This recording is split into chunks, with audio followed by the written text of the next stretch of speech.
Aloha everybody and welcome back to the Wild Wahine. My name is Keilani. It has been a while since I posted some videos, so before I start with all the videos that are to come, I wanted to kind of reintroduce myself and explain my 6-month absence, which when we think of 6 months, at least from now, that was the last eclipse. So with that last eclipse that happened, that changed a lot of things. I moved, as you can see, I have a totally different setup, business shifted and opened back up again, which was fantastic after being a little bit closed due to Rona. So that just put the life in a whirlwind.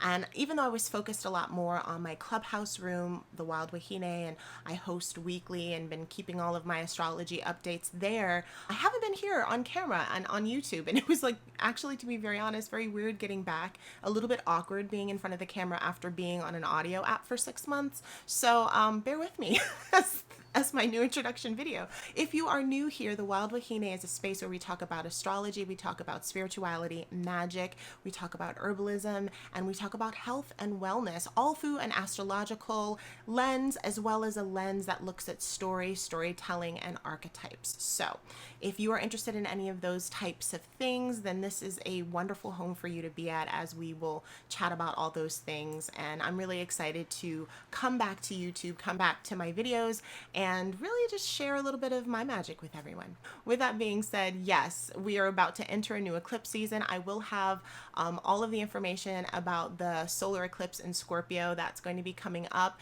It's interesting how something kind of sort of closed at that point 6 months ago, and it's now opening back up again. And that's just the nature of a cycle. So know that even if this particular upcoming eclipse beats you up a little bit, just know that that would be the beginning of a new cycle. The ending doesn't always have to be bad. Sometimes an ending is a positive thing because it opens up another arena or another way that you couldn't have seen before. So just a little bit of encouragement for everybody. Well, this is my favorite time of the year. Halloween is my all-time favorite holiday, more than any other holiday. I actually used to have an unbirthday party when my son was younger, and we'd have like these big Halloween parties.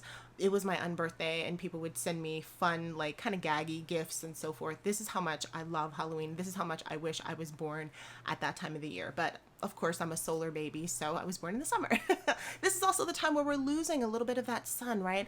We, at least here on the northern hemisphere, are losing the light. Here in Hawaii, obviously, like, I'm here closer to the equator, so we pretty much have equal day and nighttime. But if you're in the northern hemisphere, for sure, you're losing the light. If you're in the southern hemisphere, the light is coming back to you. Wherever you are in the world, you know, we're all experiencing a transition. And this is a very, very, very magical time, specifically because the veil is thinning. Now, I had a question that somebody sent me a while back that was asking me, what is the thinning of the veil? What does that mean?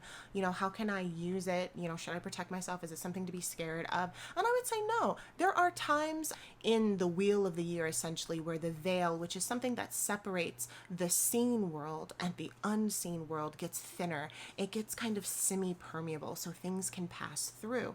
So number one, the very first thing that I hear a lot of people having around this time of year is just really intense dreams. So have you been dreaming? Has it been intense? Have they been nightmares? Have they been really fantastical? Have you seen people who have passed on in your dreams? Are you having weird kind of conversations with people? It feels so real, like you were maybe astral projecting, or you're just not really sure exactly what's going on. All of that has to do with the veil being thinner. It's easier to talk to spirits. It's easier to talk to ancestors, to entities, to gods, to goddesses, whatever or however it is that you believe.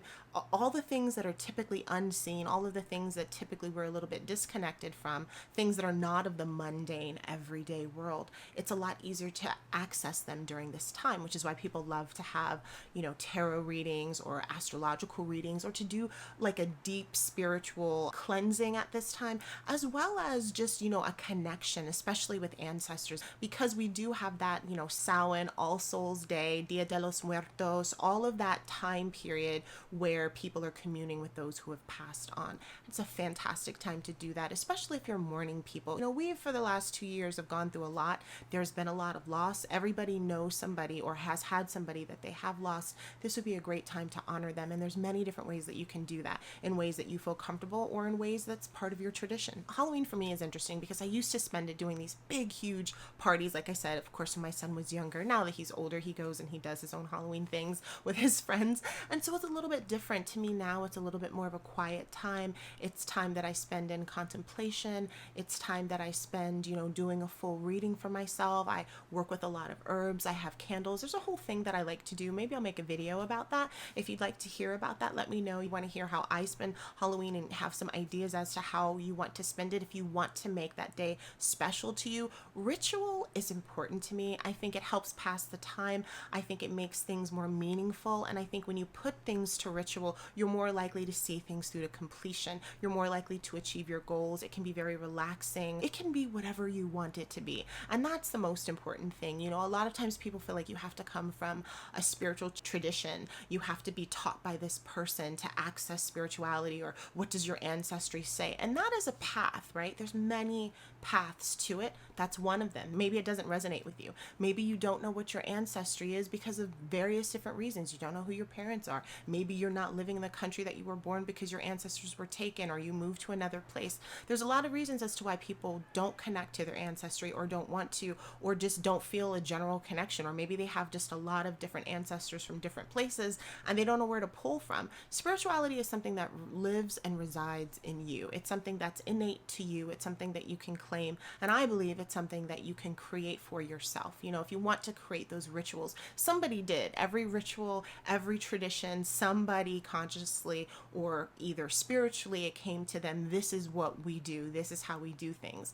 They're traditions. You can start new traditions in your family, just like traditions have been passed down to you. So I say do it. I say start a new tradition. I say start a new ritual. I say research rituals that feel kind of good to you, that feel respectful, obviously, of the culture that they're from, but try something new this Halloween season. So with that being said, I'm back. I'm just really excited to be back and to dump a lot of this fun information on everybody. If you have some suggestions about some things that you want me to talk about, or some clarity about things, my email is going to be below. You can definitely drop me an email. You can drop it in the comments section, and I will see you in the next video.